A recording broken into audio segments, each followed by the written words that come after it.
If you lived before our time, who would you be?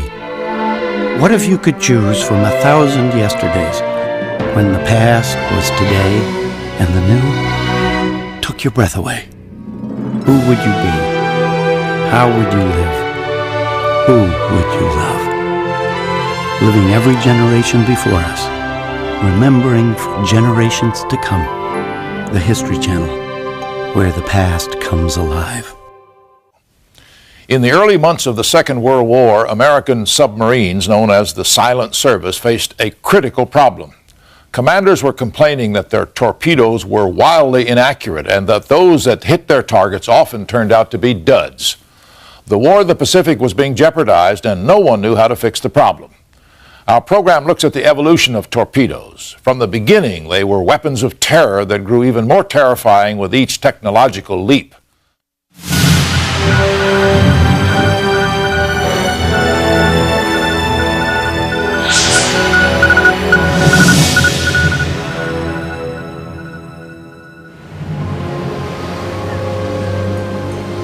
The sea, vast, capricious, teeming with life and with predators. 3,500 pounds of Mark 48 torpedo, an advanced capability torpedo, is being loaded into firing position. Raise the load line rollers to the surface position. The line rollers raised to the surface position. Within its pressure-sealed cocoon called a tube. The Mark 48 seeks its victims by sound. It can guide itself to the target or can be maneuvered from inside the submarine. TSC, this is Louisville. Understand, activate LSP. 2 decks above, inside Louisville's crowded control room, there is an air of palpable anticipation. Our weapons officer make tubes 3 and 4 ready in all respects. Louisville is closing in on its prey. Man battle stations, aye, sir. Chief the watch from 1MC, man battle stations. Man battle stations, aye, sir. Man battle stations. Captain, sir, passing 175 to the left, 10 degrees from order course. Very well held. Today's operation has been an exercise. But 50 years ago, during World War II, such actions were a matter of life and death. For 4 years, U.S. submarines patrolled the Pacific under a veil of stealth and secrecy that would be instrumental to the ultimate victory over Japan. At that time, loading a torpedo into position was no drill. It was the deadly calling card of the Silent Service. We had to do it with the ropes and pulleys. They're very heavy, they're about 3,000 pounds. And if the temperature is like around the equator is 80 or 90, it would be easy to sweat off 5 pounds. But unknown to those crews who put to sea after the attack on Pearl Harbor, the very instruments with which they hoped to strike at the Japanese, their torpedoes, were dangerously defective.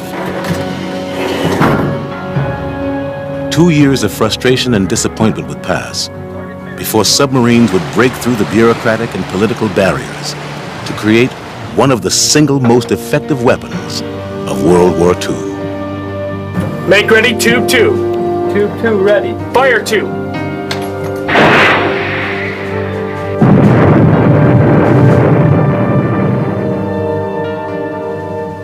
It's been said that the invention of the self-propelled underwater torpedo exerted greater influence on naval warfare than all the world's top admirals and naval architects combined.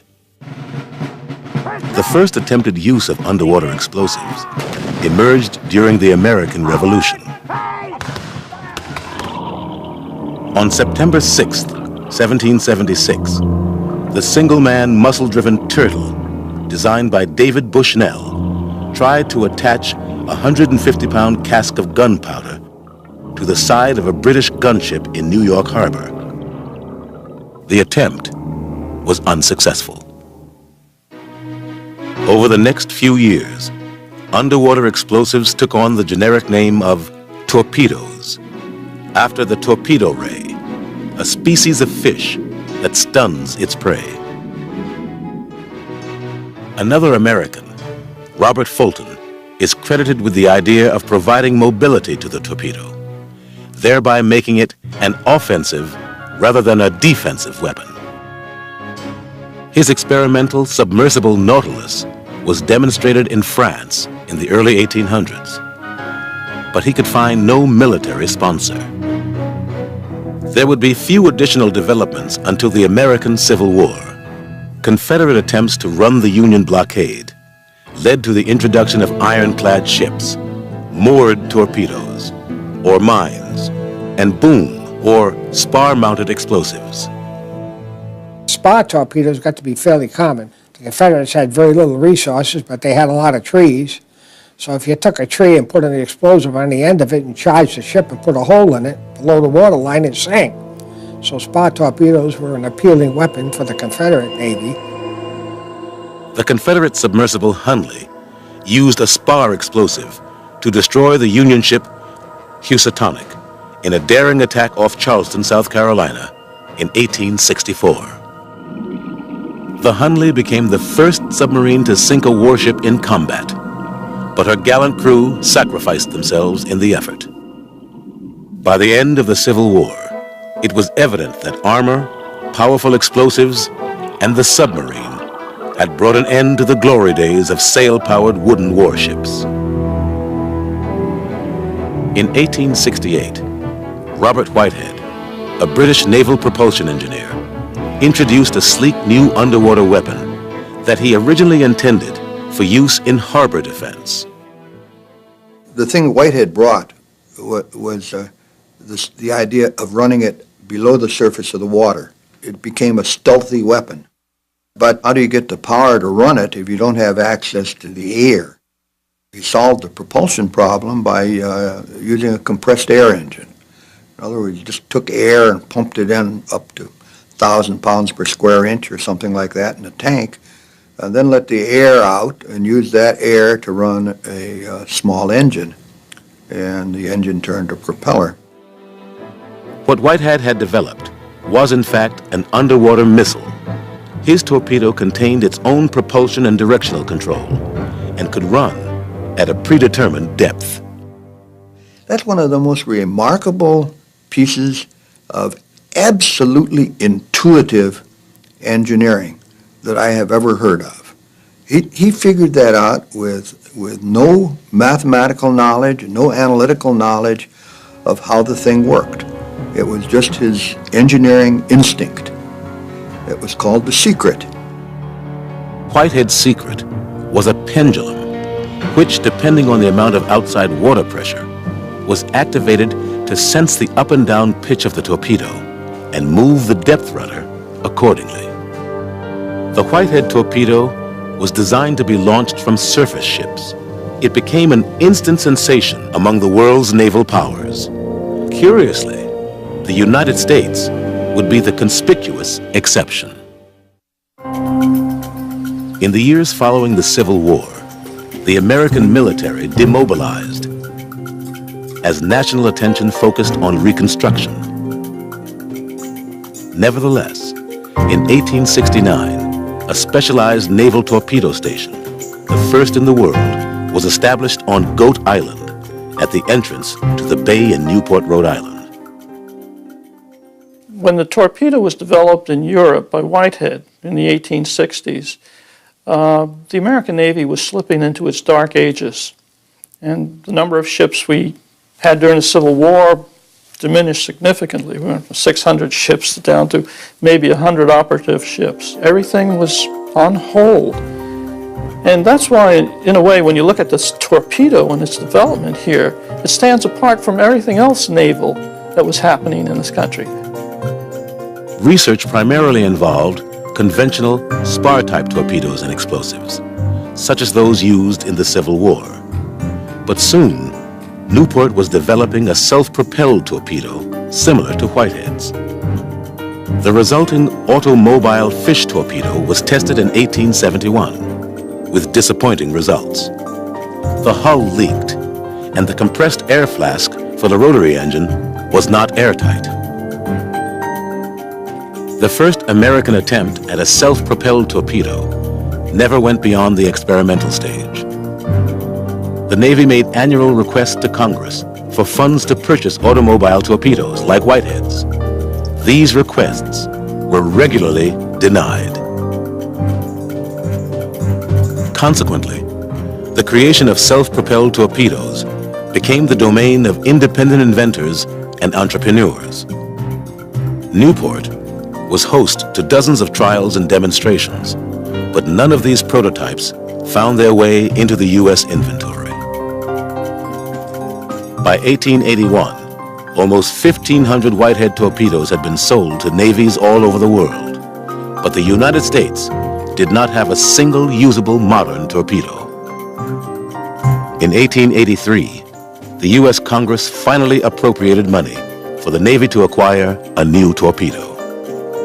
They turned to John Howell, a U.S. Navy commander who had patented a homegrown design in 1871. 20 years in development, the Howell torpedo was unique in its use of a flywheel engine instead of compressed air propulsion. A blast of steam spun the 132-pound flywheel to 10,000 RPM. Power was transferred to twin propellers through an elaborate array of gears and mechanical linkages. The Howell torpedo was a superb example of American craftsmanship, artisan capabilities in the 19th century. It's brass, it's beautiful, smooth design. It's a wonder to behold, and some of the mechanical innovations in it are amazing too. For example, the Howell flywheel torpedo, as you would expect with any flywheel, has to run down during the run, but you want the torpedo to run at a constant velocity so you can hit the target. When you look at the Howell torpedo, it's got twin screws on the back end with variable pitch propellers to keep the velocity of the torpedo constant on its run to the target. The Howell entered service in 1889, the U.S. Navy's first operational self-propelled torpedo. In Europe, Robert Whitehead continued to improve his design. In 1895, a gyroscope was added to the torpedo, which controlled its course during the run to the target. The torpedo had become a guided weapon. The U.S. Navy started to look on Whitehead torpedoes since everybody else in the world was using them. Maybe we ought to have some. So the U.S. Navy in 1892 started buying Whitehead torpedoes. But they decided they did not want to be dependent on a foreign country for ordnance. So it was arranged that the E.W. Bliss Company in Brooklyn, New York, who manufactured tin cans, would get the American license to build Whitehead torpedoes for the U.S. Navy. Torpedoes were still intended for surface ships, but by the end of the 19th century, the submarine had sparked renewed interest. John Holland, an Irish immigrant, developed a successful prototype that incorporated a launch tube for 3 Whitehead torpedoes. It was purchased by the U.S. Navy and commissioned as the USS Holland in October 1900. The submarine had joined the fleet as a torpedo-armed warship. The pace of torpedo development accelerated. After several years of producing torpedoes under license for the U.S. Navy, the Bliss Company introduced a new turbine-powered torpedo for use on battleships and cruisers. It was called the Bliss-Levitt Mark I. At the same time, Bliss-Levitt was thinking, now that we got this turbine-powered torpedo going, we can make money on it. And they had the Japanese and the Russians and these various foreign countries coming in and looking at the torpedo. Bliss-Levitt's commercial endeavors with foreign governments alienated the Navy, even while they continued to purchase hundreds of torpedoes. The Navy even sued in court to prevent the release of sensitive technology. The Navy lost, and Bliss-Levitt got authorization to sell the torpedoes. At that point, the Navy said this will never happen again, and they went to Congress and got the money to build a torpedo factory on Goat Island on their torpedo experimental activity. Suddenly became a torpedo production facility. But Bliss-Levitt trumped the Navy by introducing yet another breakthrough in torpedo propulsion. Bliss came up with the Bliss Levitt Mark 7 torpedo, which is one of the absolute landmarks in the United States Navy torpedo business. It was a so-called steam torpedo because it squirted distilled water into it, made steam, and drove the turbine. Very efficient, very fast. Steam turbine propulsion became the basis for all U.S. torpedoes until the latter stages of World War II. The Mark 7 torpedo was issued to the fleet in 1912. Despite their earlier problems, the Mark 7 was produced by Bliss Levitt under Navy direction. In addition to introducing steam turbine propulsion, it was the first torpedo to use a TNT warhead. The torpedo had come of age at a critical juncture in history. Across the Atlantic, a single gunshot in the Balkans plunged Europe into what would become the first global war.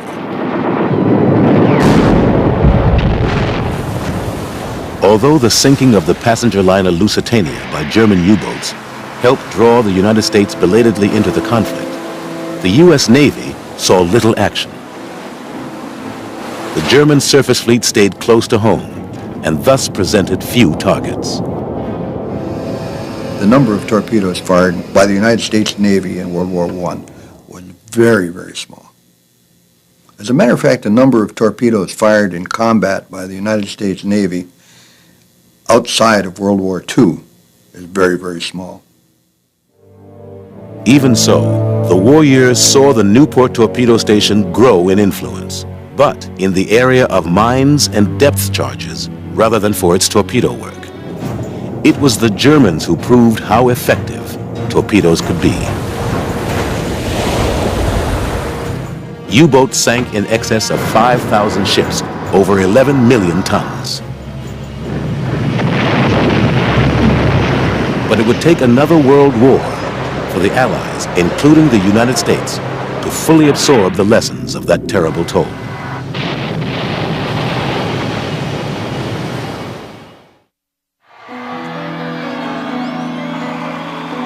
With the Kaiser defeated and the troops back home, the United States once again demobilized.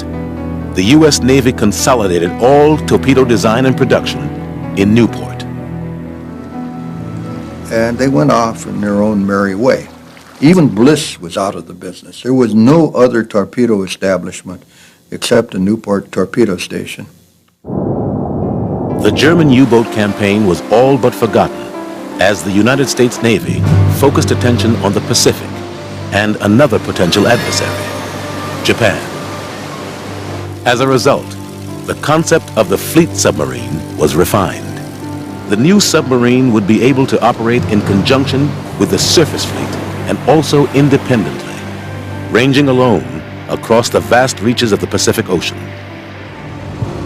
More capable submarines called for a more powerful and long-range torpedo.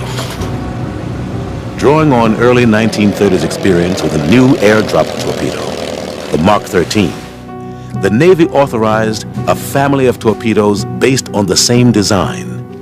The Mark 14 for fleet submarines and the larger Mark 15 for surface ships. All featured steam turbine power, first introduced in the Bliss Levitt Mark 7. The motivation for the Mark 14 torpedo was in part to have a faster torpedo. And when you consider that typical targets might move at anywhere in the 10 to 15 knot ballpark, the difference between trying to hit them with a 30-knot torpedo and trying to hit them with a 45-knot torpedo is considerable. Another motivation was a bigger warhead, and even so, they only went to 500 pounds of TNT in the first Mark 14s. The Mark 14 submarine torpedo was 21 inches in diameter and 20½ feet long. It had two settings for speed and range, 46 knots to 4,500 yards, or 31 knots to 9,000 yards, or 5 miles. The mechanical parts of these weapons were beautifully machined, but excessively complex. It was just Newport and splendid isolation. And I think as a result, the old toolmaker mentality played a big role in some of what they were doing. Many hand-fitted parts. Nobody knew what Newport was doing. They didn't get much criticism. They didn't get much technical feedback. Facilities were expanded for production of the new weapons, which, to the Naval Bureau of Ordnance, represented the state-of-the-art in torpedo technology. They were especially proud of their new, ultra-secret, magnetic influence exploder. During World War I, the Germans had begun working on a magnetic mine. Upon sensing a disturbance in the surrounding magnetic field, the mine would explode beneath a ship's unprotected bottom, thereby rupturing the hull. The war ended before the device could be tested.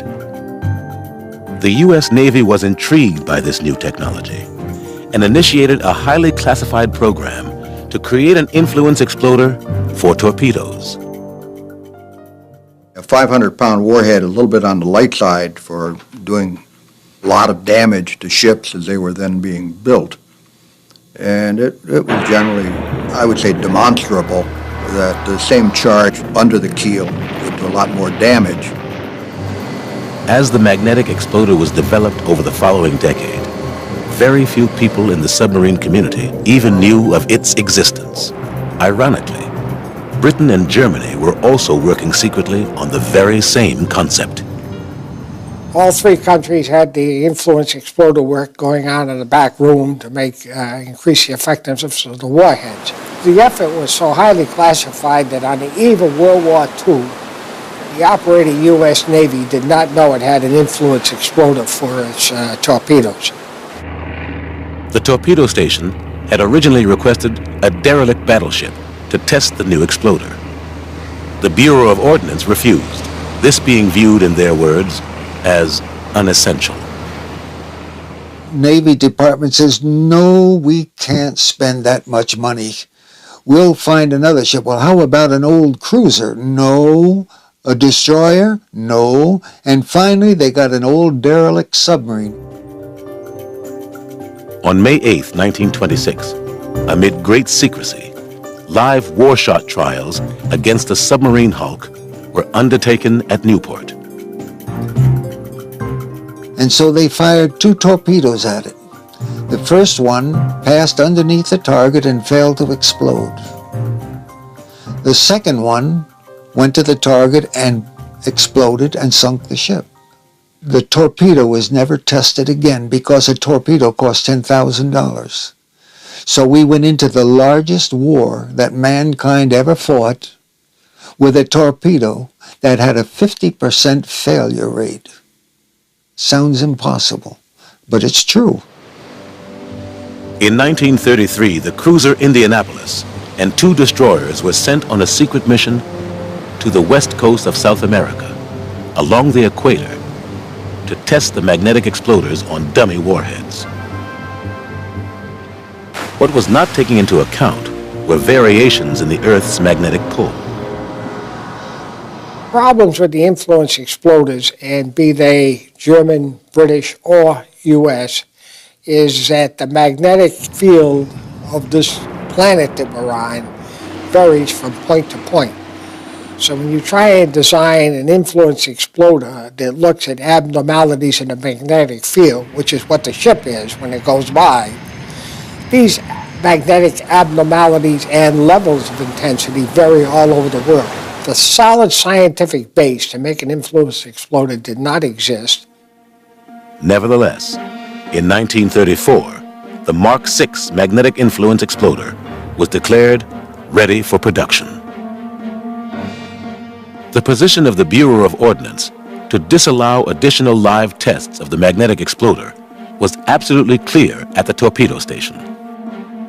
What was not clear, either with the torpedo station or the Navy bureaucracy, was that the Mark XIV torpedo had 2 additional defects. Defects that would obscure the magnetic exploder problem, which continued for most of the war. The first was that the torpedo's conventional contact detonator, which relied on impact, failed to explode under certain conditions. The second was that the depth control mechanism had been incorrectly calibrated. The torpedoes ran too deep. This all would have been made obvious under realistic live fire tests, tests the Navy bureaucrats rejected as too expensive. The priority was getting torpedoes to the fleet. Following Germany's attack on Poland in September 1939 and the increased likelihood of war, the Navy faced a drastic shortfall of torpedoes. Civilian industry was enlisted in the effort, but this created new problems.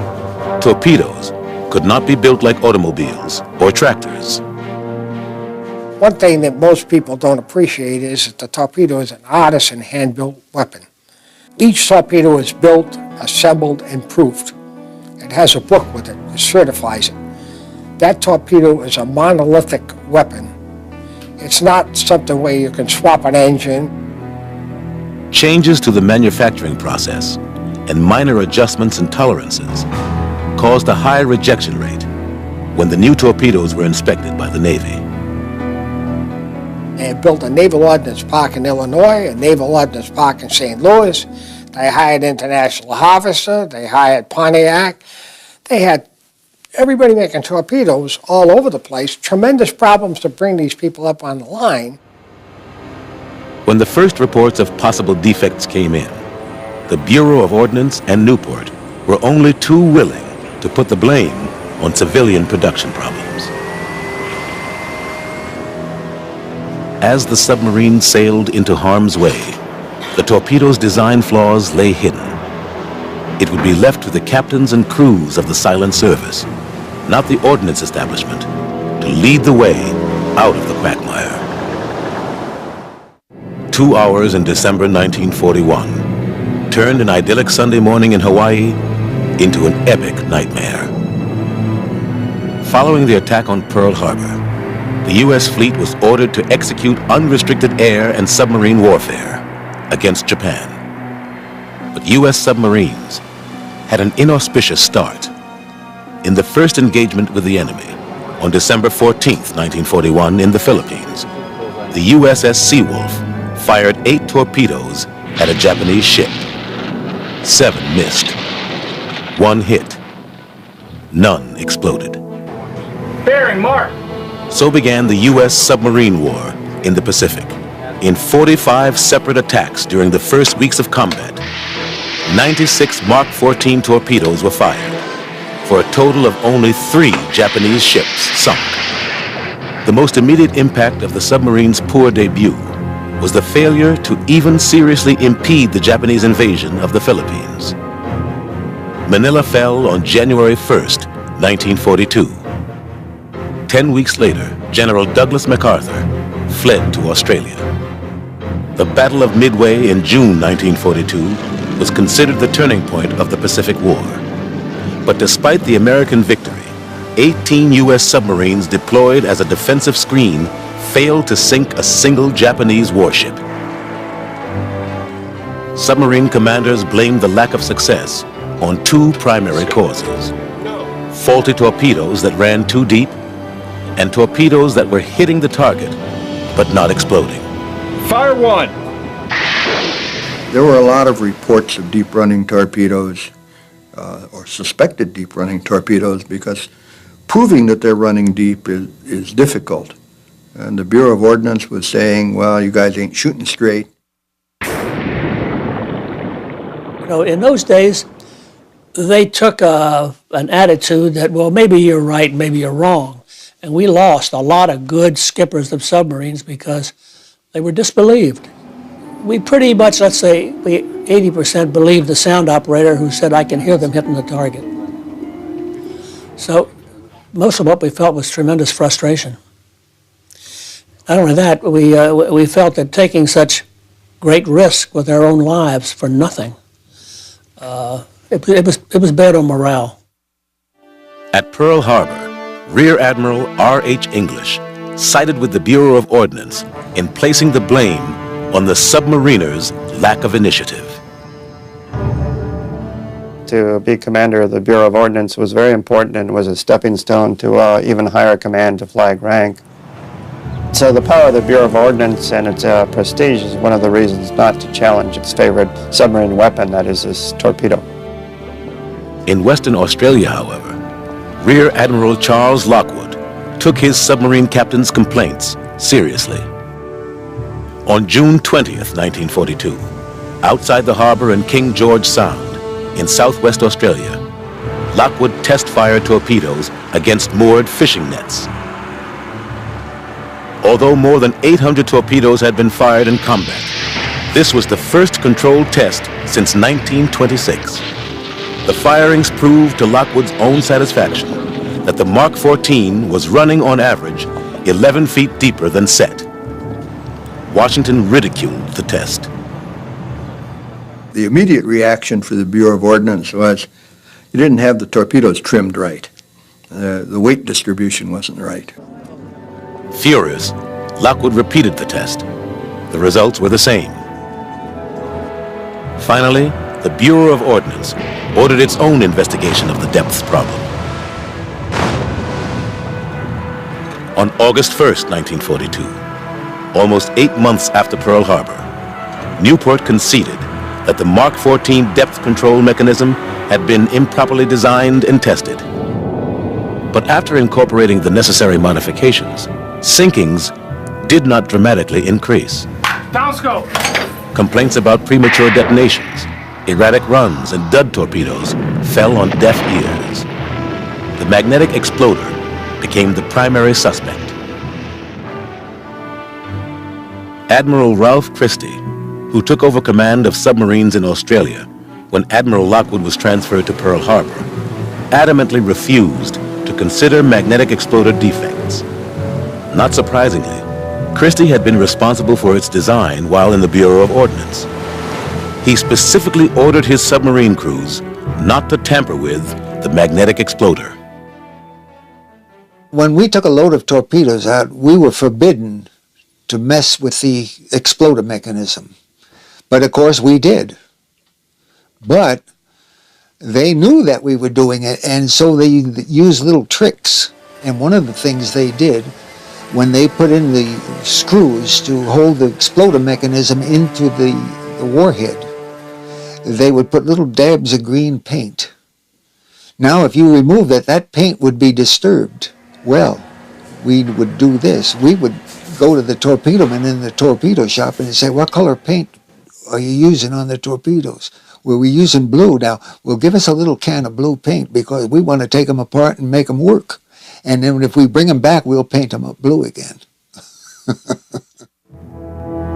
The Germans and the Brits both had exactly the same experience. The magnetic exploders, as originally designed, simply were not particularly reliable.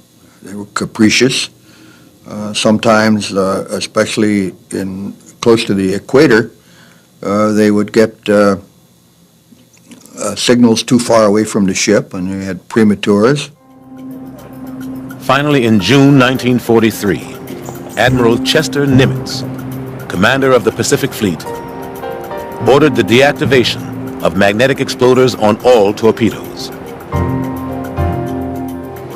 But the submarine success rate did not improve.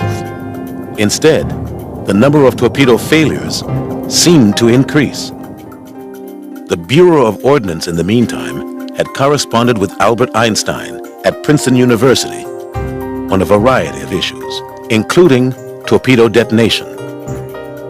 Einstein, who was paid $25 a day as a consultant, quickly understood the problem. The contact exploder's firing pin, located in the warhead, was deforming on impact before it could detonate the explosive.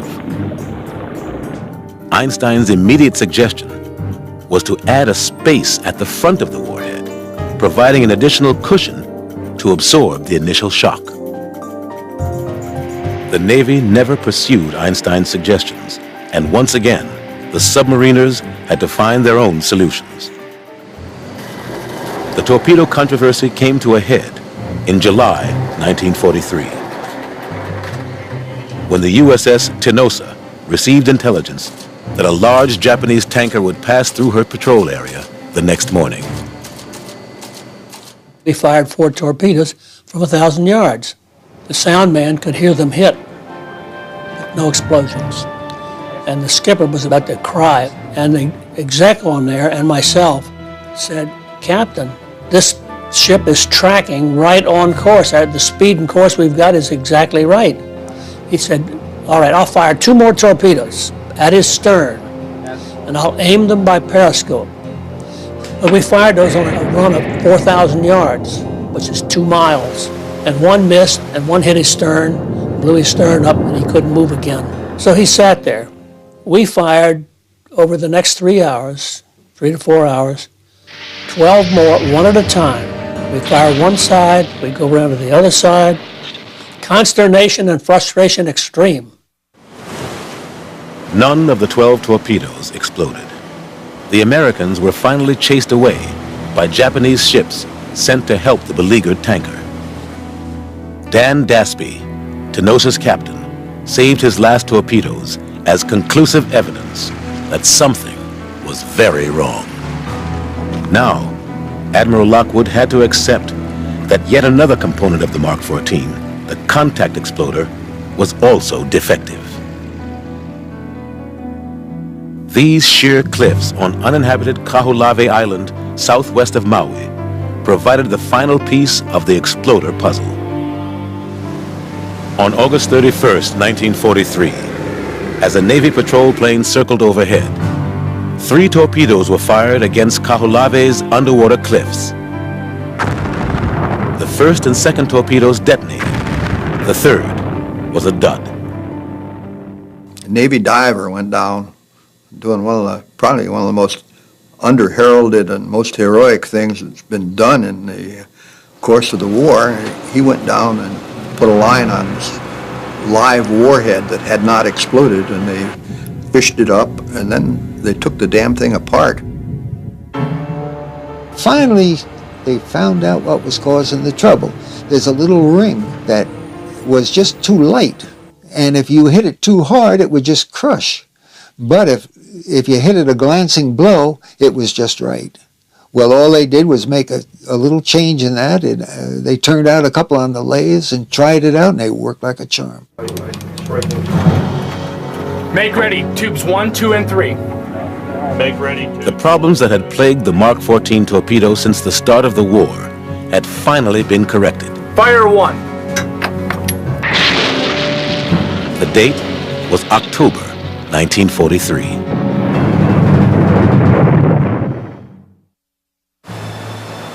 The first 2 years of World War II was a frustrating time for the Silent Service. But by the end of 1943, torpedo performance had improved dramatically. It's hard to describe the feeling that you get when you do sink something. You followed a target and you kept closing in on him for a whole day. And finally, you might make an approach on it, maybe that night. And with luck, you might even get to fire a fish, but you might not. And you might have to start the whole procedure all over again. You might work on it for 2 days, but finally, if you did sink them, all that pent-up tension culminated with that explosion. And when you saw that ship go down, or you heard it go down, when it sunk, you could hear the bulkheads crushing under the sea pressure. Then you felt good about yourself. During the course of the war, the Newport Torpedo Station delivered over 18,000 torpedoes. Thousands more were made in the private sector. Not only was Newport's monopoly on torpedo production broken, so was its lock on design and engineering. Every new type of torpedo that saw action during the war was developed by commercial companies. One such weapon was the electric torpedo. Unlike the Mark 14 that produced exhaust gases that rose to the surface in the form of a wake, the battery-powered electric had no visible trace, a very desirable characteristic for a submarine torpedo. The new torpedo, called the Mark 18, was contracted to Westinghouse Electric Corporation. It was powered by 72 wet cells, delivering 750 amps, which in turn drove a DC motor.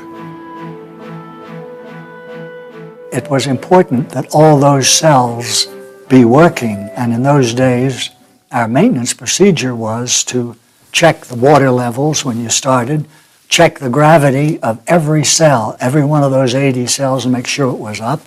If we didn't like some cell, then we'd go right into the battery and pull out that cell and put in another one. So we were very careful. Make ready, tube 2. In 1944, 30% of the torpedoes fired from submarines were Mark 18s. In 1945, that figure rose to 65%. Westinghouse Corporation's Sharon, Pennsylvania division produced Mark 18s. In a gesture typical of munitions plants, Sharon Division employees periodically worked off the clock without pay for the war effort. One donated Mark 18, torpedo number 58009, was delivered to the Navy on the 9th of November 1944.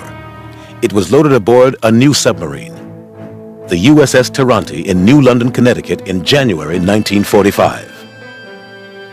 After arriving in Pearl Harbor, the torpedo was retuned and made ready for Taranti's war patrol. On June 11th, 7 months after they delivered the torpedo to the Navy, Sharon Division workers were informed that their creation had, in the words of Admiral Charles Lockwood, been delivered to Hirohito successfully. That delivery was dramatically illustrated by this periscope photo of a sinking Japanese merchant ship that accompanied the letter. Another product of commercial enterprise and know-how was the Mark 24 acoustic homing torpedo. This was an airdrop torpedo that could acoustically home in on the noise of submarine propellers. It was developed with a specific target in mind: German U-boats operating in the Atlantic. For security reasons, it was called Mine Mark 24, or more commonly, just Fido. The interesting thing is the absolute stark contrast between the evolution of the Mark 14 torpedo and the evolution of the Mark 24 torpedo. The Mark 14 started in the 30s, and at the end of 1941, it still had a lot of defects in it. The development of the Mark 24 started in December of 1941, and in May of 1943, it sank its first German submarine. Absolutely tremendous. Can you imagine that? Starting from scratch with a totally new concept and ending up with a working weapon that was sinking submarines in 17 months. That's unbelievable. During the entire war, approximately 15,000 torpedoes of all types were fired. Despite a disastrous beginning, U.S. submarines, while comprising less than 2% of the Navy's wartime commitment, eventually accounted for over 5 million tons of shipping. 55% of all Japanese vessels lost. World War II saw the maturing of one of the most influential weapons in history. It was an evolution that began at the turn of the century, when the torpedo, with gyro control, was transformed into the first guided missile. With the introduction of acoustic homing during World War II, the torpedo became the first autonomous missile. Its success stands as a tribute to those who fought and died beneath the waves during the Second World War.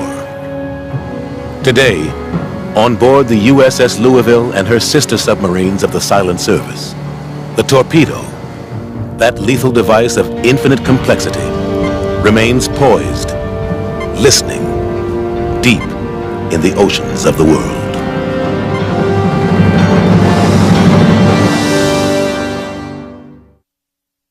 The Second World War's most unusual torpedo was a Japanese model called the Kai-10. It carried nearly 2 tons of TNT and a one-man crew which steered the torpedo.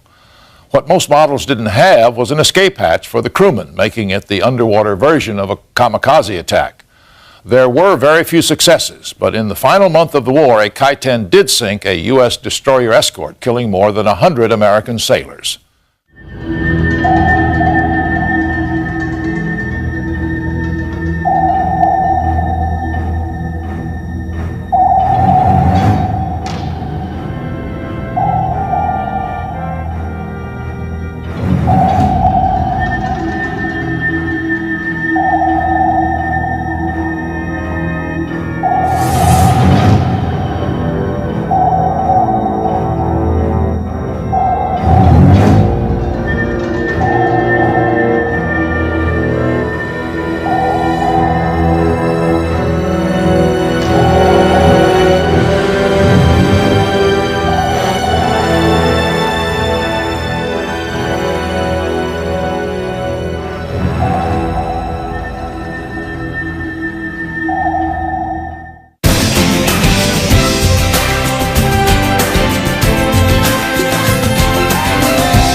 Vast,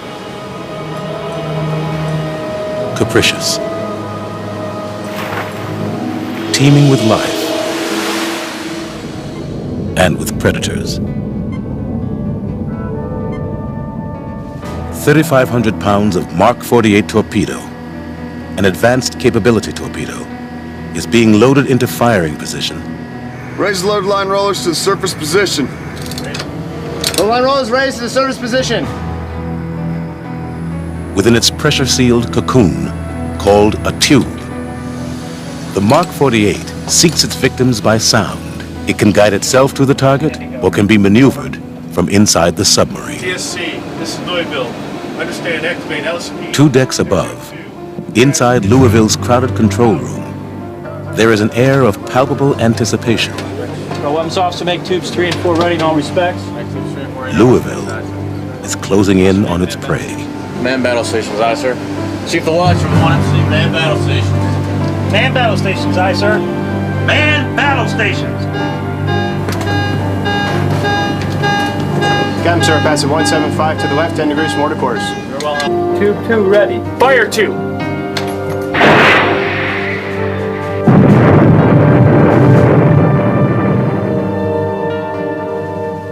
It's been said that the invention of the self-propelled underwater torpedo exerted greater influence on naval warfare than all the world's top admirals and naval architects combined. The first attempted use of underwater explosives emerged during the American Revolution. On September 6th, 1776, the single-man muscle-driven Turtle, designed by David Bushnell, tried to attach a 150-pound cask of gunpowder to the side of a British gunship in New York Harbor. The attempt was unsuccessful. Over the next few years, underwater explosives took on the generic name of torpedoes, after the torpedo ray, a species of fish that stuns its prey. Another American, Robert Fulton, is credited with the idea of providing mobility to the torpedo, thereby making today's operation has been an exercise. But 50 years ago, during World War II, such actions were a matter of life and death. For 4 years, U.S. submarines patrolled the Pacific under a veil of stealth and secrecy that would be instrumental to the ultimate victory over Japan. At that time, loading a torpedo into position was no drill. It was the deadly calling card of the silent service. We had to do it with the ropes and pulleys. They're very heavy, they're about 3,000 pounds. And if the temperature is like around the equator is 80 or 90, it would be easy to sweat off 5 pounds. But unknown to those crews who put to sea after the attack on Pearl Harbor, the very instruments with which they hoped to strike at the Japanese, their torpedoes, were dangerously defective. 2 years of frustration and disappointment would pass before submarines would break through the bureaucratic and political barriers to create one of the single most effective weapons of World War II. Make ready, tube 2. Making it an offensive rather than a defensive weapon. His experimental submersible Nautilus was demonstrated in France in the early 1800s, but he could find no military sponsor. There would be few additional developments until the American Civil War. Confederate attempts to run the Union blockade led to the introduction of ironclad ships, moored torpedoes, or mines, and boom, or spar-mounted explosives. Spar torpedoes got to be fairly common. The Confederates had very little resources, but they had a lot of trees. So if you took a tree and put an explosive on the end of it and charged the ship and put a hole in it below the waterline, it sank. So spar torpedoes were an appealing weapon for the Confederate Navy. The Confederate submersible Hunley used a spar explosive to destroy the Union ship Housatonic in a daring attack off Charleston, South Carolina in 1864. The Hunley became the first submarine to sink a warship in combat, but her gallant crew sacrificed themselves in the effort. By the end of the Civil War, it was evident. If you lived before our time, who would you be? What if you could choose from 1,000 yesterdays, when the past was today and the new took your breath away? Who would you be? How would you live? Who would you love? Living every generation before us, remembering for generations to come. The History Channel, where the past comes alive. In the early months of the Second World War, American submarines, known as the Silent Service, faced a critical problem. Commanders were complaining that their torpedoes were wildly inaccurate and that those that hit their targets often turned out to be duds. The War of the Pacific was being jeopardized and no one knew how to fix the problem. Our program looks at the evolution of torpedoes. From the beginning, they were weapons of terror that grew even more terrifying with each technological leap.